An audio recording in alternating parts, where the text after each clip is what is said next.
Hello students, welcome to Ekam IAS academy. ఈ రోజు current affairs session ని స్టార్ట్ చేద్దాం. ఈ రోజు కరెంట్ అఫైర్స్ లో మనం చూడబోతున్న టాపిక్స్ ఇవి.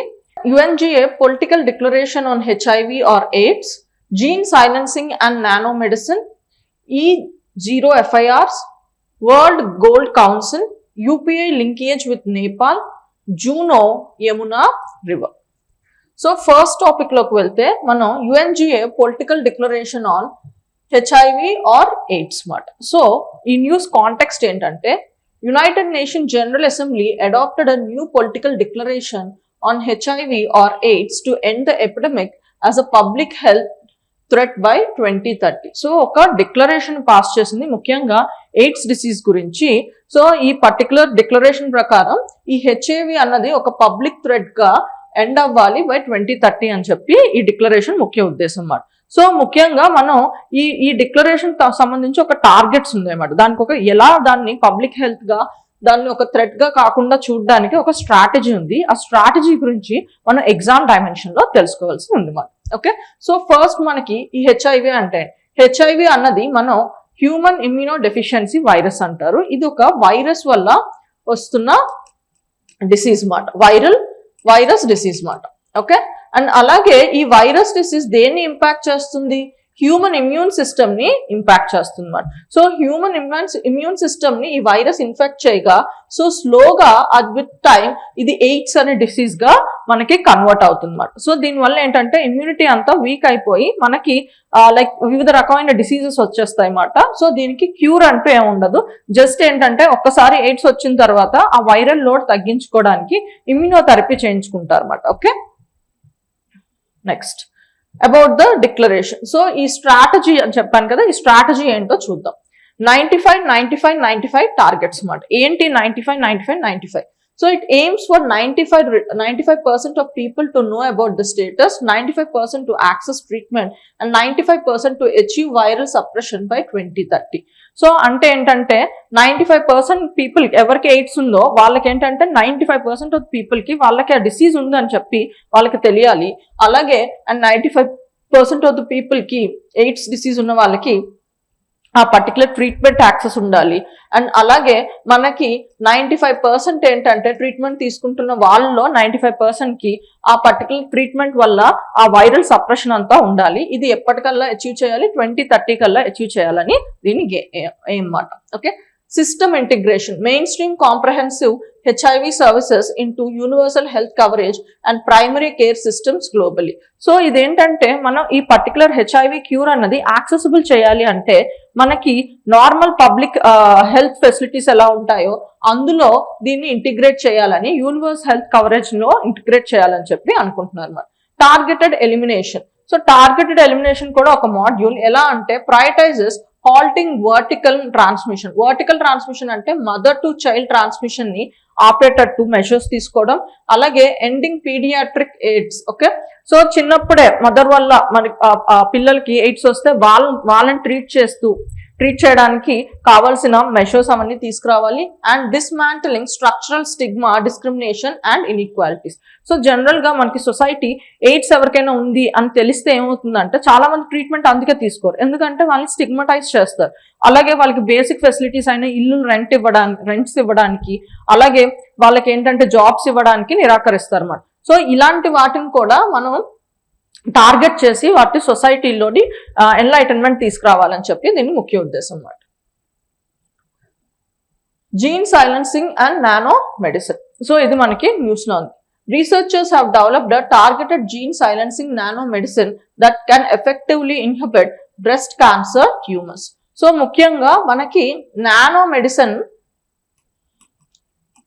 పంపిస్తున్నాం దేని క్యూర్ గా? బ్రెస్ట్ క్యాన్సర్ ట్యూమర్స్ కి. ఓకే, సో ఈ నానో మెడిసిన్ అంటే మనం నానో సైజ్ లోని మనం ఆ పర్టికులర్ మెడిసిన్ ని ఈ టార్గెటెడ్ ఏరియాకి పంపిస్తే అది అక్కడ లైక్ గుణం చూపించి క్యూర్ చేస్తుంది. సో ఇప్పుడు ఈ మెడిసిన్ ని ఈ నానో సైజ్ లో ఎలాంటి మెడిసిన్ పంపిస్తున్నాం అంటే జీన్ సైలెన్సింగ్ చేయడానికి ఆ పర్టికులర్ మెడిసిన్ ని పంపిస్తున్నాము. ఇప్పుడు మనం ఎగ్జామ్ డైమెన్షన్ లో ఈ జీన్ సైలెన్సింగ్ అంటే ఏంటో తెలుసుకోవాలి. సో ముఖ్యంగా ఈ టాపిక్ మనకి science and technology, biotechnology dimension లో వస్తుంది. ఓకే, సో జీన్ సైలెన్సింగ్ అంటే ఏంటి? ఇప్పుడు మనకు ఆల్రెడీ తెలిసిందే. సో మనకి డిఎన్ఏ ఉంటుంది బాడీలో. ఈ డిఎన్ఏ ఏంటి, మనకి ఇన్హెరిటెన్స్ ఇన్ఫర్మేషన్ అంతా స్టోర్ చేసి ఉంటుంది. స్టోరేజ్ ఆఫ్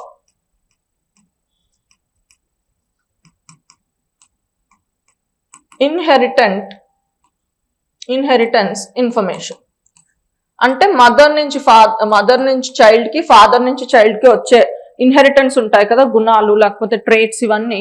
సో ఇవన్నీ మనకి డిఎన్ఏలో స్టోర్ అవుతుంది. సో ఈ డిఎన్ఏ ఏంటంటే మనకి అందులో జీన్ ఉంటుంది. Gene is a fundamental unit of or functional unit of DNA అనొచ్చు మాట. అంటే మనకి ఇప్పుడు ఫర్ ఎగ్జాంపుల్ ఒక పర్సన్ కి హైట్ అనుకోండి, కలర్ అనుకోండి, అలాగే మనకేంటంటే అలాగే మనకి ఐస్ లుక్, ఓకే, ఇలా డిఫరెంట్ ఆస్పెక్ట్స్ ఉంటాయి కదా చూడడానికి, ఫిజికల్ ఆస్పెక్ట్స్, అలాగే హెయిర్. సో ఇవన్నీ ఉంటాయి కదా. సో ఇవి ఒక పర్టికులర్ గా అంటే ఫాదర్ నుంచి మదర్ నుంచో మనకి రావచ్చు మాట.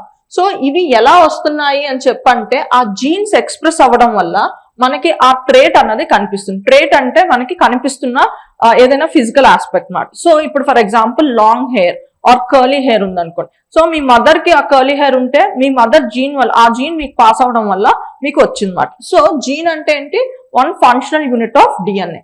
సో ఈ జీన్ మనకి ప్రోటీన్ గా ఎక్స్ప్రెస్ అయితేనే మనకి ఫైనల్ గా ఒక ట్రేట్ గా వస్తుంది. అంటే మనకి ఇప్పుడు హెయిర్, కర్లీ హెయిర్ అన్నాను కదా, సో మీ మదర్ కి కర్లీ హెయిర్ ఉంటే సో ఆ పర్టికులర్ జీన్ అన్నది మీకు మీ మదర్ నుంచి ట్రాన్స్ఫర్ అయ్యి అది మీకు ప్రోటీన్ గా కన్వర్ట్ అయ్యి ఆ ప్రోటీన్ గా కన్వర్ట్ అయిన తర్వాత మీకు వచ్చిన ఆ పర్టికులర్ కర్లీ హెయిర్ అన్నది ట్రేట్ మాట. ఓకే, సో మనకి డిఎన్ఏ ఏంటి, storage of inheritance information, and gene ఏంటి, functional unit of DNA. So ఈ డిఎన్ఏ, ఈ జీనే మనకి ప్రోటీన్ గా ఎక్స్ప్రెస్ అయ్యి తర్వాత ఒక ట్రేట్ గా వస్తుంది. సో ఇక్కడ మనకి జీన్ సైలెన్సింగ్ అంటే ఏంటంటే it's a biological process where cell specifically reduces or prevents the expression of particular gene. So ఇక్కడ ఏమవుతుందంటే ఇక్కడ జీన్ ఎక్స్ప్రెస్ అవ్వాలంటే ప్రోటీన్ గా కన్వర్ట్ అవ్వాలి, అప్పుడే మనకి ఆ ట్రేట్ అనేది కనిపిస్తుంది. సో ఇక్కడ నేను జీన్ సైలెన్సింగ్ చేయడం అంటే ఈ జీన్ ని ప్రోటీన్ గా ఎక్స్ప్రెస్ చేయకుండా ఉండడం మాట, దాన్నే జీన్ సైలెన్సింగ్ అంటారు అన్నమాట. సో నేను ఇప్పుడు ఇక్కడ నానో మెడిసిన్ ద్వారా ఇక్కడ జీన్ సైలెన్సింగ్ చేస్తున్నాను. సో ఈ జీన్ ఏంటంటే మనకి కావాల్సిన మంచి ఫీచర్సే కాదు, చెడు ఫీచర్స్ కూడా వస్తాయి. ఫర్ ఎగ్జాంపుల్ మనకి క్యాన్సర్ వచ్చింది, బ్రెస్ట్ క్యాన్సర్ ఉంది అంటే పేరెంట్స్ కి ఉంటే చిల్డ్రన్ కి వచ్చే ఛాన్స్ ఎక్కువ ఉంటాయి అన్నమాట, ముఖ్యంగా బ్రెస్ట్ క్యాన్సర్ లో.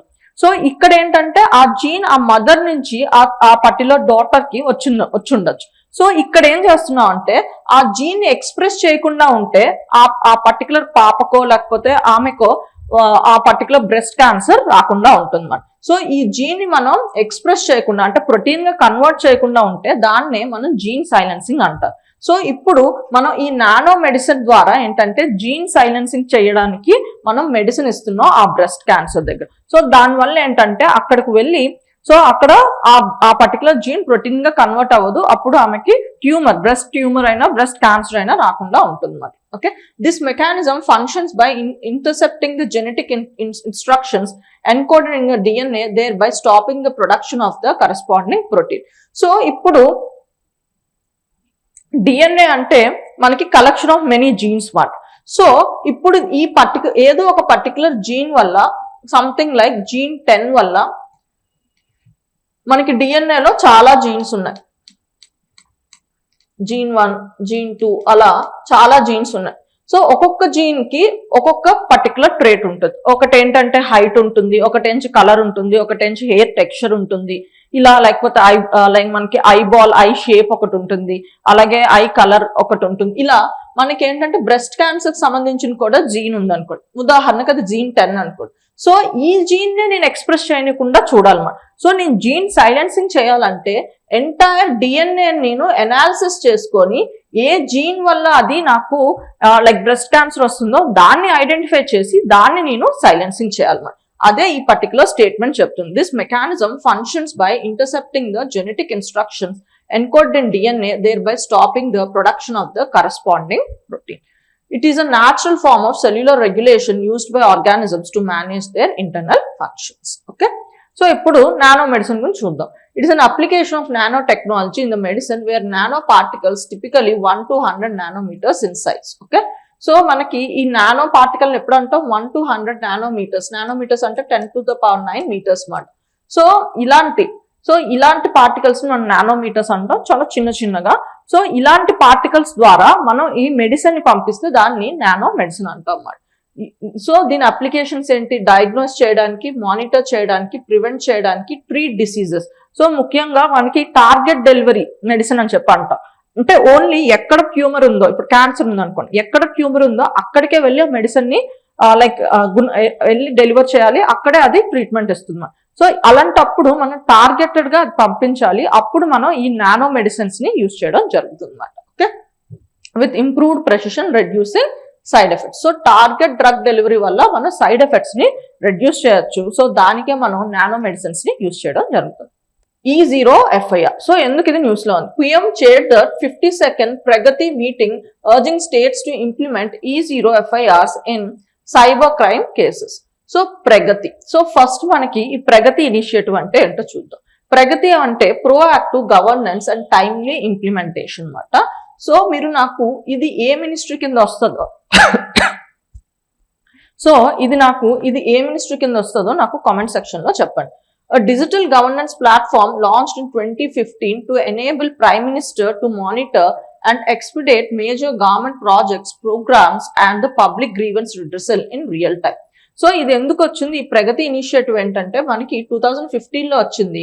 ఇదేంటంటే మనకి ఏదైనా ప్రాజెక్ట్ ఉందనుకోండి, ఆ ప్రాజెక్ట్ ఏంటంటే ఎలా ఇంప్లిమెంట్ అవుతుందో ఆ స్టేటస్ ని మనకి తెలుసుకోవడానికి అవుతుంది. ముఖ్యంగా ఇది డైరెక్ట్ గా ప్రైమ్ మినిస్టర్ అండ్ అలాగే మనకి మినిస్ట్రీలో సెక్రటరీ లెవెల్స్, అలాగే స్టేట్ గవర్నమెంట్స్ లోని మినిస్టర్ లెవెల్స్, సో వీళ్ళందరినీ కలిపి కాన్ఫరెన్స్ లో పెట్టుకొని ఆ స్టేటస్ ఎక్కడి నుంచి ఎంత అవుతుంది, ఎలా అవుతుంది, ఎక్కడ డెడ్ లాక్ ఉంది, ఎందుకు ఉండిపోయింది, ఇలా మనకి అనాలిసిస్ చేసి దాన్ని ఫాస్ట్ అప్ చేస్తారు అన్నమాట. ఉదాహరణకి ఒక మెట్రో రైల్ ప్రాజెక్ట్ అవుతుంది అనుకోండి, సో అది ఏదో ఒక డిపార్ట్మెంట్ లో ఆగిపోయింది అనుకోండి. సో ఇప్పుడు ఈ ప్రగతి పోర్టల్ వల్ల ఏంటంటే తెలిసి ఎక్కడ ఇప్పుడు దాని స్టేటస్ ఉంది, ఎందుకు ఆగిపోయింది, సో మీ ఏ డిపార్ట్మెంట్ వల్ల ఆగిపోయింది, సో వెంటనే దాన్ని కరెక్ట్ చేయడానికి చూస్తారు అనమాట. సో ఫాస్ట్ గా ఆ ప్రాజెక్ట్ అన్నది కంప్లీట్ అవడానికి హెల్ప్ అవుతుంది అనమాట. It is an ICT-based multimodal platform that integrates PMO, union secretaries and state chief secretaries for public grievance redressal, project monitoring and fostering cooperative federalism. So ఇది ఒక online portal అన్నమాట. ఇందులో మనకి PMO office, union secretaries, అలాగే state chief secretaries వీళ్ళందరూ కూర్చొని ఆ project implementation ని ఫాస్ట్ అప్ చేయడానికి హెల్ప్ అవుతుంది. సో ఇక్కడ ఇప్పుడు న్యూస్ లో ఎందుకుందంటే మనకి ఈ ప్రగతి మీటింగ్ లో ఏమన్నారంటే స్టేట్స్ ని ఈ 0 FIR ని ఇంప్లిమెంట్ చేయండి, ముఖ్యంగా సైబర్ క్రైమ్ కేసెస్ లో అని చెప్పి ఈ ఇనిషియేటివ్, ఈ పర్టికులర్ డెసిషన్ తీసుకోవాల్సి వచ్చింది. సో ఇప్పుడు ఈ 0 FIR అంటే ఏంటి అండ్ ఈ సైబర్ క్రైమ్స్ ది ఎందుకు ఎలా మనకి 0 FIR గా కన్వర్ట్ అవుతుంది? It is an I4C, Indian Cyber Crime Coordination Center digital initiative automatically converting verified cyber financial fraud complaints into 0 FIR. అంటే ఇదేంటంటే ఈ ఇనిషియేటివ్ లో 0 EFIR, ఓకే, 0 FIR 0 EFIR అంటే మనకి ఏంటంటే ఆన్లైన్ లో మనం ఏదైనా కంప్లైంట్ రేస్ చేస్తే అది మనకి ఈ 0 FIR గా కన్వర్ట్ అవుతుంది. సో ఇక్కడ ఏంటంటే సైబర్ క్రైమ్స్ ఏమైనా ఉంటే అవి 0 FIR గా కన్వర్ట్ అవ్వాలంటున్నారు. సో ఉదాహరణకి ఇప్పుడు ఫర్ ఎగ్జాంపుల్ మీకు ఆన్లైన్ ఫ్రాడ్ వల్ల సంథింగ్ లైక్ 50,000 రూపీస్ ఏదో పోయింది అనుకో. సో మీరు ఆన్లైన్ ఈ పర్టికులర్ సైబర్ ఫ్రాడ్ ని ఏంటంటే ఆన్లైన్ లో కేసు రిజిస్టర్ చేశారు. సో ఆన్లైన్ లో కేసు రిజిస్టర్ చేస్తే వెంటనే అది 0 FIR కింద కన్వర్ట్ అయిపోతుంది. అన్నమాట. సో ఇప్పుడు ఈ 0 FIR అంటే ఏంటి? ఈ 0 FIR అంటే 0 FIR under New Bharatiya Nagarik Suraksha Sanhita 2023 allows reporting only cognizable offense at any police station regardless of the territorial jurisdiction. So ఇది ఈ 0 FIR ఏంటంటే మనకి జనరల్ గా FIRs ఎలా రిజిస్టర్ చేస్తారు? జనరల్ గా మనకి క్రైమ్ ఎక్కడ అయింది, ఆ క్రైమ్ ఏ పోలీస్ స్టేషన్ పరిధిలో వస్తుందో తెలుసుకొని అక్కడ FIRs రిజిస్టర్ చేయడం జరుగుతుంది. ఇక్కడ 0 FIRs ఏంటంటే మనకి ఎక్కడ ఏ పర్టికులర్ పోలీస్ స్టేషన్ పరిధిలో అయ్యిందో సంబంధం లేకుండా కొన్ని క్రైమ్స్ ఏంటంటే డైరెక్ట్ గా మనకి ఏ పోలీస్ స్టేషన్ లోనైనా FIR ని రిజిస్టర్ చేస్తారు. దాన్నే 0 FIRs అంటారు అన్నమాట. ఉదాహరణకి ఇప్పుడు మీరు ట్రైన్ లో ట్రావెల్ చేస్తున్నప్పుడు, ఇప్పుడు హైదరాబాద్ నుంచి మీరు ఢిల్లీ వెళ్తున్నారు. సో ఢిల్లీలో ట్రైన్ లో ట్రావెల్ చేస్తున్నప్పుడు లైక్ మీ సూట్ కేసు ఏదో రాబరీ అయింది అనుకోండి. సో మీరు ఈ కేసుని మీరు లైక్ ఢిల్లీలోనే అయ్యింది కాబట్టి, ఢిల్లీ ట్రైన్ లో అయింది కాబట్టి ఢిల్లీలోనే రిజిస్టర్ చేయవలసిన అవసరం లేదు. హైదరాబాద్ లో వచ్చి కూడా రిజిస్టర్ చేయొచ్చు, అది 0 FIR కింద వెళ్ళొచ్చు మాట. సో ఇక్కడ ఏంటంటే ఎలాంటి క్రైమ్స్ కి 0 FIR తీసుకుంటారంటే ఓన్లీ కాగ్నిజబుల్ అఫెన్సెస్ మాట. అంటే ఏదైనా సీరియస్ క్రైమ్స్, అంటే డైరెక్ట్ గా మనకి కోర్ట్ పర్మిషన్ లేకుండా వచ్చి అరెస్ట్ చేసే కొన్ని సీరియస్ క్రైమ్స్ ఉంటాయి. అలాంటి క్రైమ్స్ కి మనం 0 FIR ని రిజిస్టర్ చేయొచ్చు మాట. సో ఎలాంటి క్రైమ్స్ అంటే రేప్, మర్డర్, రాబరీ ఇలాంటి వాటికి 0 FIRs ని ఏ పోలీస్ స్టేషన్ అయినా వాళ్ళు తీసుకోవాలన్నమాట. జ్యూరిడిక్షన్ పరిధిలో వాళ్ళు నా జ్యూరిడిక్షన్ కాదా అని ఆలోచించవలసిన అవసరం లేదు. సో సీరియస్ క్రైమ్స్ ఉంటే 0 FIRs ని ఏ పోలీస్ స్టేషన్ లో అయినా వాళ్ళు రిజిస్టర్ చేసుకోవాలి. Submitting this information electronically is optional, not mandatory. Okay.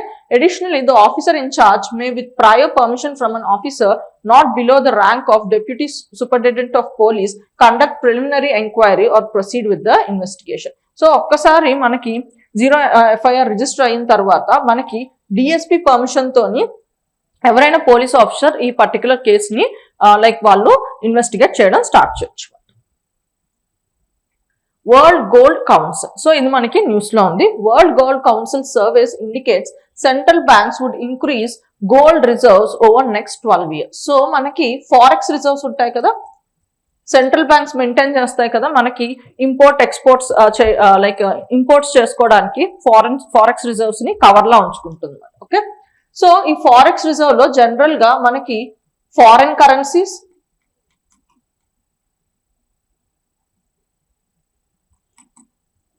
అలాగే గోల్డ్ అండ్ గవర్నమెంట్ బాండ్స్, ఇవి వీటిని లైక్ ఫారెక్స్ రిజర్వ్స్ గా మెయింటైన్ చేయడం జరుగుతుంది అన్నమాట. సో ఇప్పుడు ఏంటంటే వరల్డ్ గోల్డ్ కౌన్సిల్ సర్వే ఏం చెప్తుందంటే మనకి ఈ గోల్డ్ రిజర్వ్స్ అన్నవి ఎక్కువ ఇంక్రీజ్ చేసుకుంటుంది రానున్న కాలంలో అని చెప్పి మనకి సెంట్రల్ బ్యాంక్స్ ఫారెక్స్ రిజర్వ్స్ లో గోల్డ్ రిజర్వ్స్ అన్నది ఇంక్రీజ్ చేసుకుంటుందని చెప్తుంది అన్నమాట. సో ఇప్పుడు మనం వరల్డ్ గోల్డ్ కౌన్సిల్ గురించి తెలుసుకోవాలన్నమాట. It's an international membership organisation representing the global gold mining industry. So global gold mining ఇండస్ట్రీని రిప్రజెంట్ చేసే ఇంటర్నేషనల్ బాడీ అన్నమాట. దీని ఆబ్జెక్టివ్ ఏంటి? To promote gold as a strategic asset and support the development of responsible, transparent and sustainable gold market. So responsible and transparent gold market ని support చేయడానికి వచ్చిన initiative మాట. So ఇది ఎప్పుడు ఎస్టాబ్లిష్ అయింది? 1987 లో ఎస్టాబ్లిష్ అయింది. అండ్ ఇది ఎవరు క్రియేట్ చేశారంటే లీడింగ్ గోల్డ్ మైనింగ్ కంపెనీస్ అంతా ఒక పర్టికులర్ ఆర్గనైజేషన్ గా ఫామ్ అయ్యి క్రియేట్ చేసిన ఇనిషియేటివ్. అండ్ దీని హెడ్ క్వార్టర్స్ లండన్ లో ఉంది. మెంబర్షిప్ ఏంటంటే 29 మేజర్ గోల్డ్ మైనింగ్ కంపెనీస్ మాట. UPI linkage with Nepal. Okay. So launch of linkage between Unified Payment Interface of India and the National Payment Interface of Nepal for facilitating remittances took place during the External Affairs Minister of Nepal visit to India. So మనకి Nepal minister visit చేసినప్పుడు మనకేంటంటే మన UPI and అలాగే నేపాల్ కి సంబంధించిన UPI initiatives అన్నవి linkage అయింది మాట. సో అందుకు ఇది న్యూస్ లో ఉంది. సో మనం యూపీఐ గురించి తెలుసుకుందాం. ఓకే. సో యూపీఐ అంటే యూనిఫైడ్ పేమెంట్ ఇంటర్ఫేస్ మాట. ఓకే. ఇది ఎప్పుడు లాంచ్ అయింది? 2016లో లాంచ్ అయింది. ఎవరు లాంచ్ చేశారంటే national payment corporation of India launch చేయడం జరిగింది అన్నమాట. సో ఇది ఎలా డెవలప్ అయింది? It's an instant payment system developed by NPCI under regulatory oversight of RBI. So RBI oversight తో ఇది డెవలప్ అయిన వన్ ఆఫ్ ద ఇనిషియేటివ్. దీనివల్ల ఏంటంటే మనకి ఇన్స్టెంట్ గా మనీ ట్రాన్స్ఫర్ అన్నది అవుతుంది అన్నమాట. Okay. So boost to digital economy, UPI captures nearly 85% of India's digital payments and 49% of global real-time payments, promotes financial inclusion. So మనకి డిజిటల్ మోడ్ లో అయ్యే పేమెంట్స్ లో యూపీఐ ద్వారా ఎన్ని అవుతున్నాయి అంటే 85% అవుతున్నాయి అన్నమాట. అలాగే మనకి గ్లోబల్ అంటే మనకి కంట్రీస్ మధ్య అయ్యే పేమెంట్స్ లో యూపీఐ ద్వారా 49% అవుతున్నాయని చెప్తున్నారు అన్నమాట. ఓకే. సో ఇంకా యూపీఐ ఫీచర్స్ ఏంటి? 2-factor authentication మాట. 2-factor authentication లో మనకి ఒకటి మొబైల్ నెంబర్ authentication ఉంటుంది, ఇంకొకటి మనకి pin. Okay. UPI pin authentication ఉంటుంది. మొబైల్ నెంబర్ అథెంటికేషన్ అంటే మీరు ఒక యూపీఐని అంటే మీకు యూపీఐ యాప్ డౌన్లోడ్ చేసుకున్నప్పుడు జనరల్ గా మీకు ఏ పర్టికులర్ ఆ బ్యాంక్ ఉందనుకోండి, ఆ బ్యాంక్ కి రిజిస్టర్ అయిన మొబైల్ నెంబర్ తోనే మీ యూపీఐని మీరు లైక్ ఇన్స్టాల్ చేసుకున్నప్పుడు దాంతోనే కనెక్ట్ చేసుకోవాలన్నమాట. దాన్నే మొబైల్ నెంబర్ అథెంటికేషన్ అంటారు. తర్వాత మనం ఒక పర్టికులర్ ట్రాన్సాక్షన్ చేస్తున్నప్పుడు యూపీఐ పిన్ అడుగుతుంది. సో ఆ పిన్ కూడా మనం ఇస్తాం. సో అలా మనకి 2 ఫ్యాక్టర్ అథెంటికేషన్ అన్నది యూపీఐలో వన్ ఆఫ్ ద ఫీచర్ మాట. And 24/7 and direct transfers. మనం 24/7 ఎప్పుడు అది యాక్సెసిబుల్ గా ఉంటుంది అండ్ డైరెక్ట్ గా మనం ట్రాన్స్ఫర్ చేయడానికి అవుతుంది అన్నమాట. ఓకే, సో అలాగే అండ్ మల్టిపుల్ బ్యాంక్స్. సో మనం యూపీఐ తోని ఏ పర్టికులర్ బ్యాంక్ నుంచి అంట, ఇప్పుడు ఎస్బీఐ ఉంది అనుకోండి, మీరు పంపిస్తున్న పర్సన్ కి ఎస్బీఐ బ్యాంక్ అకౌంటే ఉండాలని లేదు, ఇంకెక్కడైనా ఉండొచ్చు, కానీ మల్టిపుల్ బ్యాంక్ అకౌంట్స్ కి మనం ట్రాన్స్ఫర్ చేయడానికి అవుతుంది యూపీఐ సర్వీసెస్ ద్వారా. Supports bill and QR code based payments. అలాగే మనం బిల్ పేమెంట్స్ అలాగే క్యూఆర్ బేస్డ్ పేమెంట్స్ కూడా యూపీఐ ద్వారా చేయొచ్చు. Interoperability enable seamless transactions across different banks and UPI enabled apps మాట. ఓకే, సో ఒక యూపీఐ తోని మనకి మల్టిపుల్ బ్యాంక్స్ అకౌంట్స్ కూడా మనం కనెక్ట్ చేసుకోవచ్చు అన్నమాట. అంటే ఒక పర్టికులర్ నెంబర్ తో మనకి అదే నెంబర్ తో 2-3 బ్యాంక్ అకౌంట్స్ ఉన్నాయి అనుకోండి, సో అవన్నీ ఒక యూపీఐ తోనే మనం హ్యాండిల్ చేసుకోవచ్చు. Record UPI transactions are recorded by banks and reflected in the bank statements. అలాగే యూపీఐ ద్వారా చేసిన ట్రాన్సాక్షన్స్ కూడా మనకి బ్యాంక్ అకౌంట్ బుక్ లో కూడా రిఫ్లెక్ట్ అవుతాయి. UPI is built over the IMPS infrastructure. అంటే ఏంటంటే మనకి మనీ ట్రాన్స్ఫర్ సిస్టమ్స్ లో ఇది one of the way of transferring the system మాట. మనకి ఆర్బీఐ యూజ్ చేసే సిస్టమ్ లో ఇది ఒకటి మాట, ఇమీడియట్ పేమెంట్ సర్వీసెస్ మెథడ్ మాట. సో అందుకే మనకి ఇన్స్టెంట్ గా ఆ పేమెంట్ అన్నది అవుతుంది మాట. So other countries UPI link to India ఏంటంటే UAE, Singapore, Bhutan, Sri Lanka, France, Mauritius and Qatar. Recent గా మనకి కంబోడియా కూడా యూపీఐ పేమెంట్ సిస్టమ్ లోకి ఎంటర్ అవబోతుంది అన్నమాట. సో అందుకే మనకి గ్లోబల్ లెవెల్లో యూపీఐ ద్వారా ఎన్ని ట్రాన్సాక్షన్స్ అవుతున్నాయి, 49% ఆఫ్ ట్రాన్సాక్షన్స్ అవుతున్నాయి అన్నమాట. Next topic JUNO. The Jiangmen underground neutrino observatory collaboration in China has published its first results. Okay, so ఇదేంటంటే ఈ జూనో ఇనిషియేటివ్ అన్నది చైనాలో మాట. ఇది ఎక్కడుంది, మనకి చైనాలో ఉంది. And about 650 meters under ground లో ఉన్న ఇది ఒక అబ్జర్వేటరీ మాట. ఈ అబ్జర్వేటరీ దేన్ని చదవడానికి ఉంది, న్యూట్రినోస్ ని చదవడానికి ఉంది. Determine the neutrino mass hierarchy to make precision measurement of neutrino oscillations. So ముఖ్యంగా న్యూట్రినోస్ అంటే ఒక సబ్ అటామిక్ పార్టికల్స్ మాట. అంటే మనకి ఆటమ్ లో ఉన్న పార్టికల్స్ ని సబ్ అటామిక్ పార్టికల్స్ అంటాం.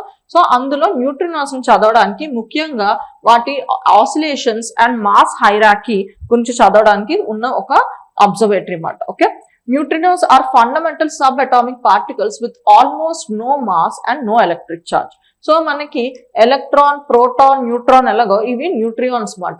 సో ఇవేంటంటే మనకి వీటి ఫీచర్స్ ఏంటి, నో మాస్ అండ్ అలాగే నో ఎలక్ట్రిక్ చార్జ్ మాట. They interact only with the week nuclear force and the gravity. So ఇంకొకటి ఏంటంటే they interact with the week nuclear force and gravity మాట. సో అందుకే మనకి అండర్ గ్రౌండ్ లో ఈ అబ్జర్వేటరీ ఉండడం వల్ల ఏంటంటే మనకి చాలా సెన్సిబుల్ గా ఇవి లోపలికి ఎంటర్ అవుతున్నప్పుడు సో ఇలాంటి ఫోర్సెస్ తో ఎక్స్టర్నల్ ఫోర్స్ ఏం లేకుండా మిగతా ఈ 2 ఫోర్సెస్ తో రియాక్ట్ అవుతున్నప్పుడు ఎలాంటి చేంజెస్ వస్తున్నాయి, దాని ద్వారా న్యూట్రినో గురించి ఇంకా ఎక్కువ విషయాలు తెలుసుకోవడానికి ట్రై చేస్తున్నారు అనమాట. Okay, it is one of the world's leading neutrino experiments along side with Dune అన్నది ఇది న్యూట్రినో రిలేటెడ్ ఎక్స్పెరిమెంటే, యుఎస్ఏకి సంబంధించింది. అండ్ హైపర్ కామియో క్యాండే అది జపాన్ కి సంబంధించిన ఒక ఇనిషియేటివ్ అన్నమాట. Yamuna river. Union home minister calls for joint action by Delhi, Haryana and Uttar Pradesh to regenerate the Yamuna అన్నమాట. So Yamuna river గురించి మనకి న్యూస్ లో ఉంది. సో యమునా రివర్ గురించి మనం తెలుసుకోవాలి. Origin Yamunotri glacier. సో ఈ రివర్ అన్నది మనకి యమునోత్రి గ్లేషియర్ నుంచి మనకి వస్తుందన్నమాట. సో ఇది మనకి in the Garhwal Himalayas. So Yamunotri glacier అన్నది మనకి గార్వాల్ హిమాలయాస్ లో ఉంది మాట at altitude of 6387 meters. Okay, అలాగే దీని లెంత్ ఎంత, ఈ రివర్ కోర్స్ లెంత్ ఎంత అంటే 1376 kilometers, making the longest tributary of the Ganga మాట. And confluence. సో ఇది ఎక్కడ మనకి గంగాతో మీట్ అవుతుందంటే joins the Ganga river at Triveni Sangam, Prayagraj. యూపీలో ఇది యమున ఏంటంటే మనకి గంగాతో జాయిన్ అవుతుంది, దాన్నే త్రివేణి సంగమం చెప్పి అంటారు. Okay. And Himalayan tributaries. So Himalayan tributaries లో మనకి లైక్ మిగతా ఏంటంటే రిషిగంగా, హనుమాన్ గంగా, టాన్స్ అండ్ గిరి. అంటే మనకి ఇది యమున అంటే యమునోత్రి నుంచి వస్తుంది కదా హిమాలయాస్ దగ్గర నుంచి. అప్పుడు దానికి యాడ్ అయిన ట్రిబ్యూటరీస్ ఇవి మాట. రిషిగంగా, హనుమాన్ గంగా, టాన్స్ అండ్ గిరి. అలాగే ప్లేన్ ట్రిబ్యూటరీస్ ఏంటంటే హిందాన్, చంబల్, సింధ్, బెట్వా అండ్ కేన్. అంటే ప్లేన్ లోకి వచ్చిన తర్వాత, అంటే మనకి హిమాలయన్స్ దాటిన తర్వాత యూపీ, అలాగే మనకి దేంటి ఉత్తరాఖండ్ ఇవన్నీ దాటి మనకి వస్తూ ఉంటుంది కదా యూపీ, బీహార్ ఈ ప్లేసెస్ లో. దీనికి ట్రిబ్యూటరీస్ ఏంటంటే ఇవి. లార్జెస్ట్ ట్రిబ్యూటరీ ఏంటంటే Tons river, contributing nearly 60% of Yamuna's water flow. So 60% of Yamuna water ఎక్కడి నుంచి వస్తుంది మనకి? టాన్స్ రివర్ నుంచి వస్తుంది. యమున ఇలా వెళ్తుంటే మధ్యలో మనకి పాయలుగా ఇవి ట్రిబ్యూటరీస్ జాయిన్ అవుతూ ఉంటాయి అన్నమాట. ఓకే. సో బేసిన్ స్టేట్స్ ఏంటి? సో ఏ స్టేట్స్ నుంచి అది ఫ్లో అవుతుందో వాటిని. ఓకే. ఒకటి ఉత్తరాఖండ్, హిమాచల్ ప్రదేశ్, హర్యానా, ఢిల్లీ, ఉత్తరప్రదేశ్, రాజస్థాన్ అండ్ మధ్యప్రదేశ్ అన్నమాట. యునిక్ ఫీచర్ ఏంటంటే longest river in India that does not directly flow into the sea. సో ఇదేంటంటే డైరెక్ట్ గా మనకి దీని మౌత్ డైరెక్ట్ గా సీలో ఉండదు. సో ఇది అలాంటి రివర్స్ లో ఇది లాంగెస్ట్ రివర్ అన్నమాట. ఓకే. సో ఇండియాలో అలాగే ఇంకేదైనా రివర్ డైరెక్ట్ గా దాని మౌత్ అంటే డైరెక్ట్ గా అది సీలో కలవకుండా ఉన్న ఇంకేదైనా రివర్ ని నాకు కామెంట్ సెక్షన్ లో చెప్పండి.